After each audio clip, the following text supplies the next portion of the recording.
Hello friends, welcome to VS Academy. So this is lecture number 9 on the ionic equilibrium chapter. Okay, in this chapter, in this lecture, we are going to discuss numericals problems for the first time in physical chemistry. Okay, so don't get afraid about these problems. You can easily solve the problems. Okay, तर problems कसे solve करायचे त्यासाठी काही basic points मी तुम्हाला सांगतो अगोदर आणि त्यानुसार आपण सगळे जे प्रॉब्लेम्स आहेत इझिली सॉल्व्ह करू शकतो. फक्त कॅल्क्युलेशनचा भाग हे तुमच्याकडे पार्ट राहतो बघा, म्हणजे ऍडिशन, सबट्रॅक्शन, मल्टिप्लिकेशन, डिव्हिजन, तेवढे बेसिक पॉइंट्स तुम्हाला येत असतील. लॉग, अँटीलॉग थोडंसं येत असेल तर इझिली आपण हे सगळे प्रॉब्लेम जे आहेत ते सॉल्व्ह करू शकतो. आतापर्यंत या चॅप्टर मध्ये आपण काय डिस्कस केलं? We discuss about the acids and bases, different theories related to acids and bases. We discuss what are electrolyte, strong electrolyte, weak electrolyte काय आहे. स्ट्रॉंग इलेक्ट्रोलाइटची एक लिस्ट देखील तुम्हाला मी नोट्स मध्ये दिलेलं आहे, ते सांगितलेलं आहे आणि तुम्ही ते केलेलं असेल. ओके, ते स्ट्रॉंग इलेक्ट्रोलाइट्स कोण आहेत, वीक इलेक्ट्रोलाइट कोण आहेत, ते फार चांगल्या पद्धतीने तुम्हाला यायला पाहिजे. You can easily solve the problems. Okay, ते येत असतील, लक्षात असतील तर प्रॉब्लेम सॉल्व्ह होण्यासाठी, सॉल्व्ह करण्यासाठी ते आपल्याला हेल्पफुल ठरेल. ठीक आहे, तर मग अजून एक्झॅक्टली काय प्रॉब्लेम्स आहेत ते आपण डिस्कस करणारच आहे. तर प्रॉब्लेमच्या अगोदर जे लास्ट व्हिडिओमध्ये किंवा लास्ट काही लेक्चरमध्ये आपण ओसवाल्ड्स डायल्युशन लॉ बघितलं, त्या लॉच्या बेसिसवरती आपल्याला काही प्रॉब्लेम सॉल्व्ह करायचे. तर अगोदर एक प्रॉब्लेम आपण इथं बघू. आता हे प्रॉब्लेम आपल्याला दिसतंय, पण ते प्रॉब्लेम सॉल्व्ह करायच्या अगोदर काही बेसिक फॉर्म्युले आपण डिस्कस करू, so that you can easily solve this problems. Okay, काही बेसिक फॉर्म्युले सांगतो आणि प्रॉब्लेम सॉल्व्ह करण्यासाठी काही सिंपल टेक्निक सांगतो. हे सगळ्या गोष्टी कळाले की आपण फर्स्ट प्रॉब्लेम सॉल्व्ह करू. एक 2-3 प्रॉब्लेम तुम्ही व्यवस्थित सॉल्व्ह केला तर कॉन्फिडन्स डेफिनेटली वाढेल आणि सगळ्या टाईपचे प्रॉब्लेम्स तुम्हाला इझिली सॉल्व्ह करता येतील. ओके, तर Ostwald dilution law that is applicable for only weak electrolyte हे आपण डिस्कस केलेलं आहे. So according to that Ostwald's dilution law for weak acid और for weak base we can write different equations. Yes, so what is that first equation we can write here? Ka. So what is that? Ka is the dissociation constant of weak acid. Ka is the dissociation constant of weak acid. Similarly, you can write Kb, which is the dissociation constant of weak base. Ka is the dissociation constant of weak acid. So Ka is equal to alpha square into C. Ostwald dilution law equation derive करत असताना आपल्याला equation आलेलं आहे K a equal to alpha square into C. Very important equation, remember. तर K is the dissociation constant, alpha is the degree of dissociation और we can call it as degree of ionization. Degree of dissociation दिलेलं असतं, in some books it is given as degree of ionization. Okay, ionization असू दे, dissociation असू दे, एकच consider करायचं आपल्याला, degree of dissociation. Alpha is the degree of dissociation or degree of ionization, and C is the concentration of that solution. C is the concentration of the solution. Okay, so Ka is the dissociation constant of weak acid, alpha is the degree of dissociation, and C is the concentration of that solution. Okay, then Kb is the dissociation constant of weak base. Kb is equal to alpha square into C again. Terms are same. Okay, सगळे terms similar आहेत. Kb म्हणजे dissociation constant of weak base, पुन्हा alpha तेच आहे degree of dissociation और degree of ionisation, and C is the concentration of the solution. ठीक आहे, मग हे बेसिक इक्वेशन्स आपल्याकडे आहेत. मग अजून त्याच्यामध्ये प्रॉब्लेम सॉल्व्ह करताना काय करतात बघा, जनरली हे जे अल्फा टर्म आहे, अल्फा जे आहे degree of dissociation, it is given in पर्सेंटेजच्या फॉर्म मध्ये दिलेलं असते. Suppose say for example alpha is equal to we say 5%. The degree of dissociation of that weak acid और weak base is suppose 5%. 5% percentage मध्ये दिलेला आहे. Okay, मग solve करताना, कॅल्क्युलेशन करताना ते पर्सेंटेज आहे तसं घ्यायचं नाही. ठीक आहे, पर्सेंटेज जे आहे ते आहे तसं घ्यायचं नाही आपल्याला. मग 5% म्हणजे काय? We can say 5 out of 100. Very simple. Okay, alpha is given, suppose it is 5%. Percent तरी किती देतील? 5%, 10%, 0.1%, 0.2%, 0.5% काय पण देतील. जेवढं पर्सेंटेज मध्ये दिलेलं आहे, पर्सेंटेज मध्ये दिलं असेल तर कॅल्क्युलेशन करताना त्या फॉर्म्युल्यामध्ये ते व्हॅल्यू ठेवताना आहे तसं पर्सेंटचं व्हॅल्यू ठेवायचं नाही. आपल्याला फक्त अल्फा जे डिग्री ऑफ डिसोसिएशन नंबर आहे, प्युअर नंबर आहे, ते नंबर घ्यायचं आहे. 5% घ्यायचं नाही आपल्याला. We have to take the number. मग 5% म्हणजे कसं, 5 out of 100. Okay, out of 100 जे आहे ते 5 मिळालेले, 5%. ओके, लक्षात येते. मग 5 आउट ऑफ 100 5 म्हणजे किती येणार ते, that will be equal to 5 into 10⁻⁻². Okay, और यू कॅन राईट 0.05 असं देखील लिहू शकता. Better way raise to power मध्ये लिहित जावा. So this is equal to alpha equal to 5%, that means alpha equal to 5 into 10⁻². Okay, एक बेसिक फॉर्म्युला आपल्याला कळालेला माहित आहे, आपण डिराईव्ह केलेला आहे इक्वेशन के ए आणि के बी साठीचे. ओके, के जे आहे ते डिसोसिएशन कॉन्स्टंट असतो फॉर वीक ऍसिड और वीक बेस और for weak electrolyte. Alpha is the degree of dissociation और degree of ionization. C is the concentration of the solution. And generally alpha, if it is given in percentage, convert it into simple number. Okay, 5% दिलं असेल, किती percent दिलं असेल त्याला divide by 100 करा और multiplied by 10⁻². ठीक आहे, मग हे एक झालं. दुसरं काय असतं, बऱ्याचदा प्रॉब्लेम मध्ये आता कशा टाइपचे प्रॉब्लेम्स विचारू शकते, क्वेश्चन काय असू शकते आणि आपल्याला काय सॉल्व्ह करायचं असतं बघा. So in majority of the cases dissociation constant is given. Okay, then concentration of the solution is given, dissociation constant is given, concentration of the solution is given, and they may ask find the degree of dissociation. Okay, हे एक टाइपचं question झालं. Formula तर एकच आहे, दोन वेगवेगळे दिसत पण तरी एकच फॉर्म्युला आहे. मग या फॉर्म्युल्यामध्ये तीनच टर्म आहेत, एक डिसोसिएशन कॉन्स्टंट आहे, एक डिग्री ऑफ डिसोसिएशन आहे आणि एक कॉन्सन्ट्रेशन आहे. Only 3 terms are there. So out of 3 the 2 quantities are given and we have to find the third quantity. 3 पैकी 2 दिलेले असतात, एक कॅल्क्युलेट करायचा असतो. आणि मेजॉरिटी जेवढे काही न्यूमरिकल सापडतील, एक तर अल्फा कॅल्क्युलेट करायचा असतो, एक तर डिसोसिएशन कॉन्स्टंट कॅल्क्युलेट करायचं असतं. ठीक आहे, बऱ्याचदा कॉन्सन्ट्रेशन हे दिलेलं असतं. मग काही केसेस मध्ये एक्झाम्पल असे पण सापडतील, के दिलेले असेल, अल्फा दिलेले असेल, कॉन्सन्ट्रेशन फाइंड करायचं असेल. कसे, out of 3 2 terms must be given. 3 पैकी 2 टर्म हे दिलेले असावेच लागतात. ओके, तरच आपल्याला ते प्रॉब्लेम सॉल्व्ह करता येते. ठीक आहे, मग कधी कधी आता प्रॉब्लेम मध्ये आपल्याला अल्फा कॅल्क्युलेट करायचा असतो. सपोज एक प्रॉब्लेम आला, सगळे येणार आहेत, आपण सगळ्या व्हरायटीचे प्रॉब्लेम सॉल्व्ह करणार आहे.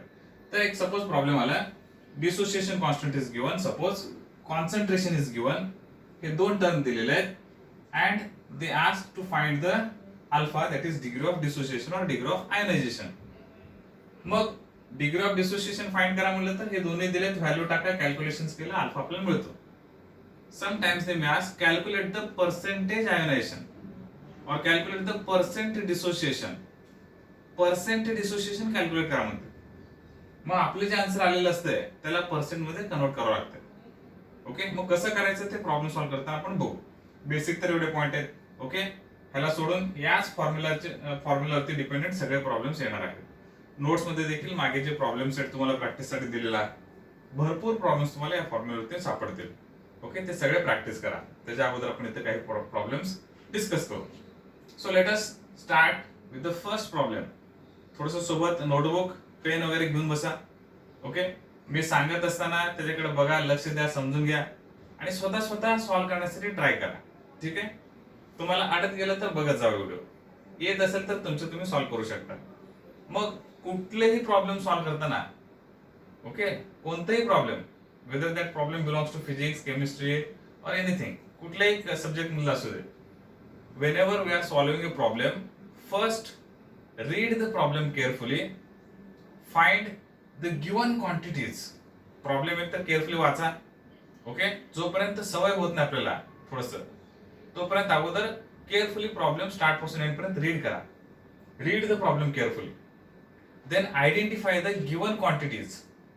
ओके, त्याच्यामध्ये गिवन काय काय आहे, काय दिलेलं आहे ते फाइंड करा. मग थोडंसं तुम्ही मराठी मीडियमचे वगैरे असाल, इंग्लिश प्रॉपरली येत नसेल तर कदाचित कन्फ्युज होऊ शकतो सुरुवातीला. प्रॅक्टिस करा पण. ओके, प्रॅक्टिसने तुम्हाला समजायला चालू होईल. इंग्लिश मीडियमचे असाल तर काय प्रश्नच येणार नाही. कदाचित माझं मराठी थोडंसं कसं तर वाटत असेल तुम्हाला. ठीक आहे, जे काय असेल ते मी सांगण्याचं पद्धत माझं असंच आहे, मी सांगतो. तर काय करायचंय, first read the problem carefully, then find the given quantities, which quantities are given in that equation, in that problem, then find what to calculate. Okay, calculate काय करायचं आहे ते देखील ओळखा. Okay, identify which quantity has to be calculated or म्हणजे calculate करण्याचे किंवा जे मिळवणार आहे किंवा जे आपल्याला क्वेश्चन विचारले फाइंड दिस, काय फाइंड करायला सांगितलं, काय कॅल्क्युलेट करायला सांगितलं ते देखील ओळखा. If you are able to identify the given quantities, okay, and the question what to find और what to calculate, then you can easily solve the problem. Okay, कसं आपण हे फर्स्ट प्रॉब्लेम डिस्कस करू. Suppose a weak monobasic acid is 0.05% dissociated in 0.02 molar solution. Calculate dissociation constant of acid. Now, after looking this problem, you can identify some of the terms, some of the given values. मग थोडंसं वाचताना confuse होऊ शकतो, जसं की a weak, okay, monobasic acid. मग आता monobasic acid आपण कधी बघितलेलं नसतंय, ऐकलेलं नसतंय, कन्फ्युजन होऊ शकतं नेमकं हे मोनोबेसिक ऍसिड काय आहे. Monobasic acid means it is acid. Okay, monobasic acid म्हणजे काय, ते ऍसिड आहे हे तर क्लिअर आहे. मग ते मोनोबेसिक, डायबेसिक हे जे टर्म आहेत ते आपल्याला हे प्रॉब्लेम सॉल्व्ह करण्यासाठी तर लागणार नाही, पण तरी देखील मी थोडंसं तुम्हाला सांगतो.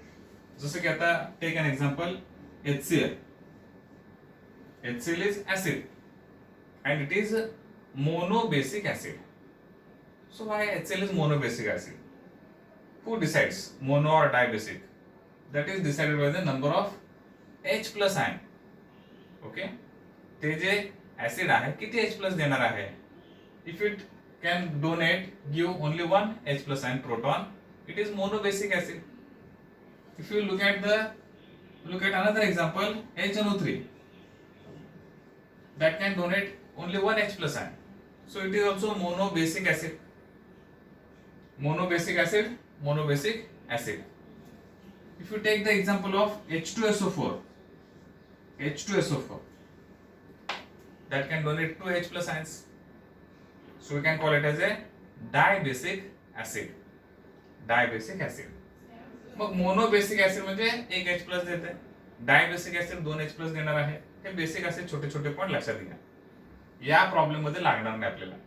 पुढचे जे कन्सेप्ट आहेत पीएच, पीओएच वगैरे त्या ठिकाणी करायचे ते लागेल, but otherwise we don't require this concept here. But just remember monobasic acid, dibasic acid. तर मग ऍसिड जे असतात ते मोनोबेसिक, डायबेसिक, ट्रायबेसिक देखील आपण म्हणू शकतो असं. So monobasic acid, dibasic acid, tribasic acid अशा टाइपचे ऍसिड असतात. जर एखादं बेस आपण घेतलं, for example NaOH, it can give only 1 OH minus. त्याचं आयनायझेशन केले की Na प्लस OH मायनस तयार होणार आहे. That produces only 1 OH minus. NaOH is a base. It is mono acidic base. NaOH काय आहे, मोनो ऍसिडिक बेस आहे. Mono acidic का तर 1 OH मायनस देते, मोनो ऍसिडिक बेस. ठीक आहे. मग जर आपण एक्झाम्पल घेतलं, suppose KOH, again it is mono acidic base. If you take the example MgOH twice, magnesium hydroxide, that can produce 2 OH minus ion. Okay, this is diacidic base आहे. मग असे mono acidic base, डायऍसिडिक base अशा टाइपचे bases असू शकतात. तर मग acid आणि बेस हे ऑलरेडी आपण बघितलेलं आहे. त्यापैकी मोनो ऍसिडिक बेस किंवा मोनो बेसिक ऍसिड काय असतात ते आपण शॉर्ट मध्ये डिस्कस केलं. थोडंसं मागे पुढे करून व्हिडिओ पुन्हा पाहिजे तर बघून घ्या, कन्फ्युज करून घेऊ नका. सध्या तरी आपल्याला ते लागणार नाही. ओके, ठीक आहे. तर प्रॉब्लेम पुन्हा आपण आता रीड करू. A weak monobasic acid that means that can give only 1 H plus. पाहिजे असेल तर तुम्ही असं लक्षात ठेवा, HA इन जनरल आपण ऍसिडला HA ने रिप्रेझेंट करतोच आहे. HA म्हणजे एकच H प्लस ते देणार आहे. ओके, हे मोनोबेसिक ऍसिड आपण असं एक डोक्यात कन्सेप्ट घेऊ शकतो. HA that can give only 1 H plus, monobasic acid. इथं पुन्हा ते सांगतो लागणार नाही आपल्याला, पण टर्म आहे त्याचं मिनिंग काय आहे ते कळायला पाहिजे, त्यासाठी मी सांगतोय. आणि बऱ्याच ठिकाणी पुढे येणार आहे, त्यामुळे ह्याचा यूज होणारच आहे आपल्याला. ओके, इथे यूज होणार नाही फक्त. ठीक आहे. Now a weak monobasic acid means we are having acid is 0.05% dissociated. Okay, that acid is 0.05% dissociated. So percent dissociated, look at this term, 0.05% dissociated. So this is the percentage dissociation, means degree of dissociation is given. So what are the given values? Given value is alpha is equal to 0.05%. Percentage मध्ये दिलेला आहे. Percent मध्ये असेल calculation करता आपल्याला ते normal number करायचं, त्याला कन्वर्ट करायचं. Okay, so how to convert this equal to 0.05 into 10 to the power minus 2. पर्सेंटचं आपल्याला ते पर्सेंट घालवायचं असेल into 10 raised to minus 2 करतो. So alpha is given. कसं कळालं? इझी आहे. डिसोसिएटेड, एवढं डिसोसिएट झालं की 0.05% dissociated means alpha is given. In 0.02 molar solution, that capital M for molar solution, molarity, that represents the concentration. ते molar जे आहे युनिट ऑफ कॉन्सन्ट्रेशन, मोलार. तर कॉन्सन्ट्रेशन दिलेलं आहे 0.02 molar solution. So concentration of the solution is given 0.02 molar solution. And finally the question asked is calculate the dissociation constant of the acid Ka is equal to question mark. Okay, so can we solve this question? This is quite simple. We are having alpha which is equal to this, concentration of the solution 0.02 molar, and we need to find the dissociation constant of the acid. Formula एकच आहे. Okay, के किंवा के बी सेमच आहे. तर मग असे बरेच जेवढे काही न्यूमरिकल्स असतील 3 पैकी 2 दिलेले असणार आहेत, एक कॅल्क्युलेट करायचं आहे. फक्त आपल्याला काय कॅल्क्युलेशन्स यायला पाहिजे. मल्टिप्लिकेशन, डिव्हिजन पुन्हा सांगतो ते यायला पाहिजे, आणि स्क्वेअर रूट वगैरे थोडंसं बघता यायला पाहिजे. लॉग टेबलचं देखील सवय असायला पाहिजे बोर्ड एक्झामसाठी. नीटला लॉग टेबल तर दिलेलं नसते, त्यामुळे इझिली कॅल्क्युलेशन्स करता येतील. But for board exam you should also know the log, anti log. Okay, here again look at this problem. So given quantities are alpha C and we need to find the Ka. So we have the formula. So these are given terms. Solution, how to solve? Ka is equal to alpha square into C. So alpha 0.05 to 10 raised to minus 2.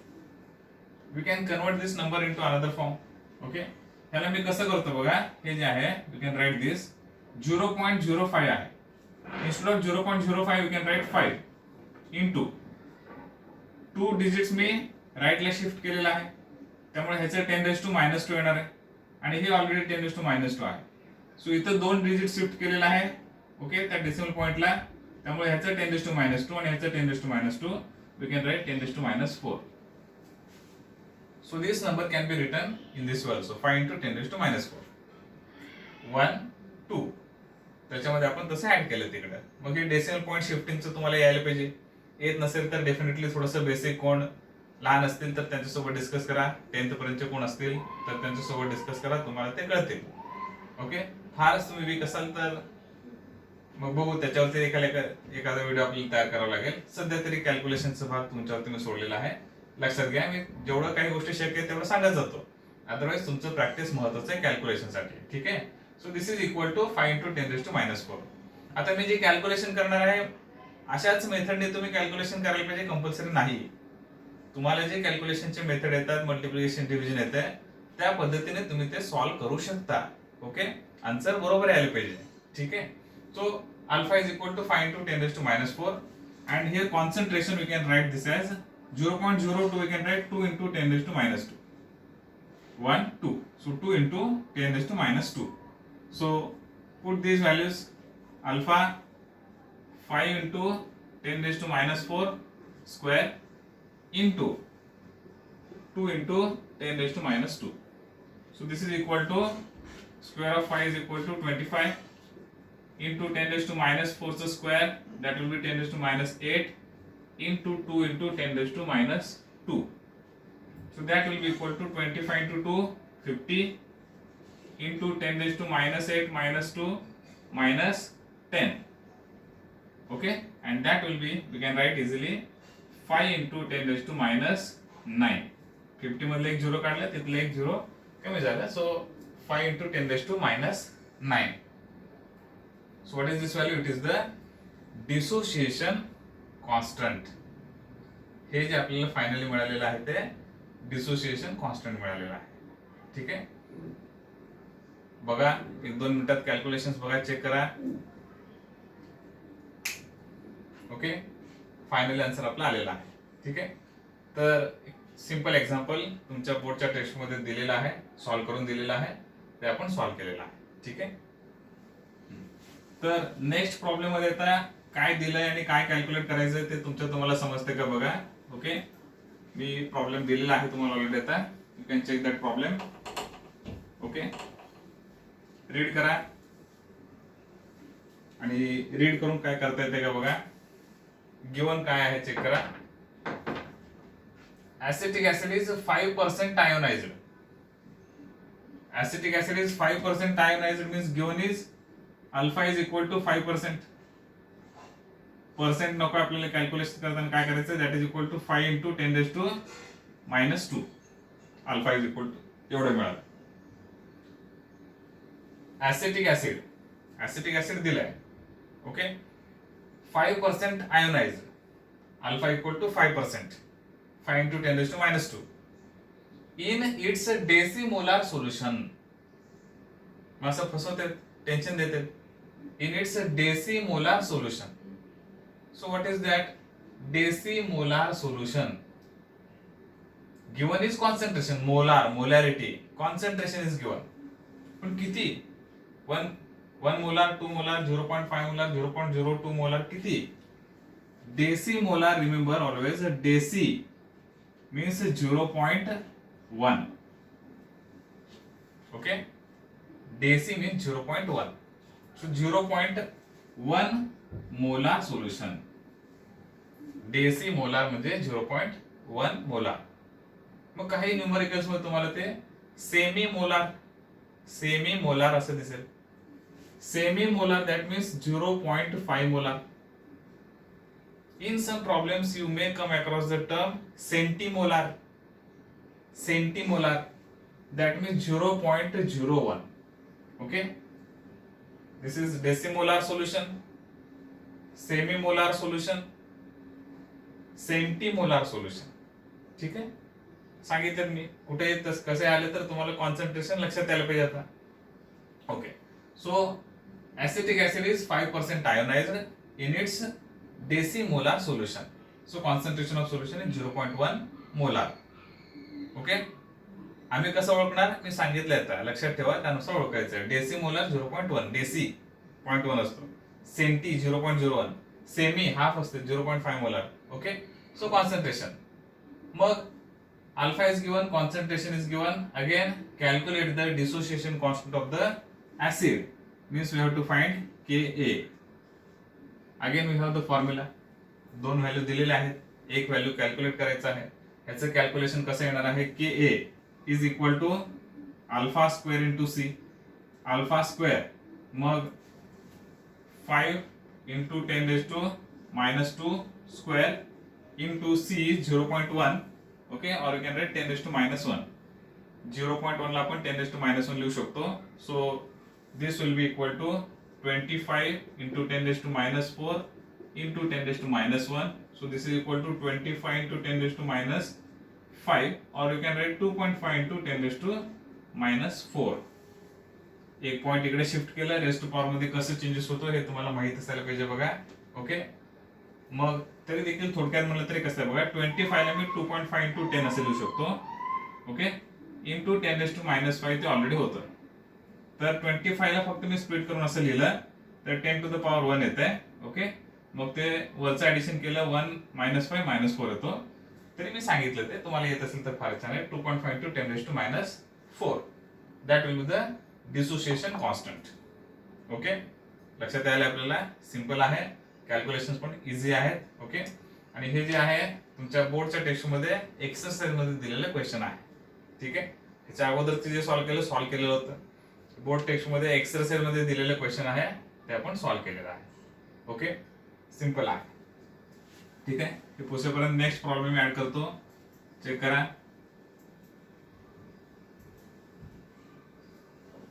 Next problem तुम्हाला दिसतंय बघा. आता read करा, try करा solve करायला, पटापट काहीतरी येतं का चेक करा. थोडंसं कॅल्क्युलेशन याच्यामध्ये वेगळं आहे आणि ऑलरेडी काही गोष्टी दिलेल्या आहेत. बघू आपण आता काय दिलंय. ओके, स्टार्ट करू आपण. Weak monobasic acid. ठीक आहे, मोनोबेसिक ऍसिड म्हणजे अशा टाइपचे ऍसिड आहे, पण गरज नाही आपल्याला काय. Is 12% dissociated. 12% dissociated in 0.05 molar solution. 12% dissociated in 0.05 molar solution means alpha is given 12%, that is equal to, we can write 12 into 10 raised to minus 2 in 0.05 molar solution. So concentration is given 0.05 molar.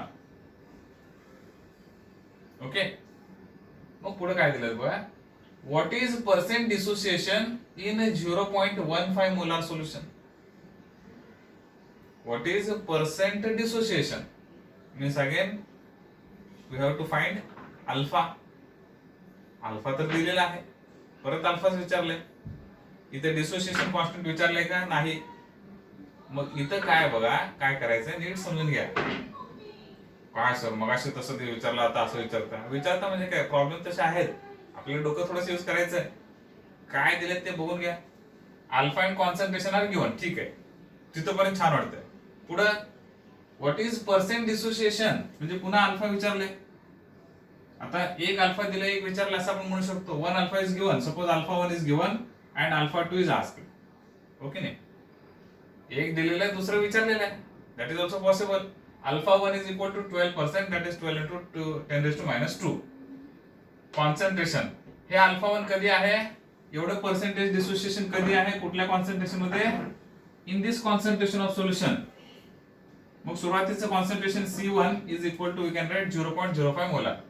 When concentration is 0.05 molar, its percent dissociation is 12%. सोल्युशनचं concentration जर एवढं असेल, त्याचं percent dissociation एवढं आहे. आता मग सोल्युशनचं concentration change केलं बघा त्यांनी. What is percent dissociation in 0.15 molar solution. 0.15 molar solution तेवढं कॉन्सन्ट्रेशन असताना, when concentration C2 is equal to 0.15 मोलार, then what is the percent dissociation, असं क्वेश्चन विचारलेला. ओके, व्हेन C1 इज 0.05 मोलार, it's alpha 1 is 12%. When its concentration is 0.15 molar, then what is its degree of dissociation, percent dissociation. Okay, मग आता कसं find करायचं. असं तर कुठला फॉर्म्युला त्या दोन्ही मध्ये आपल्याकडे आहे असं दिसत नाही.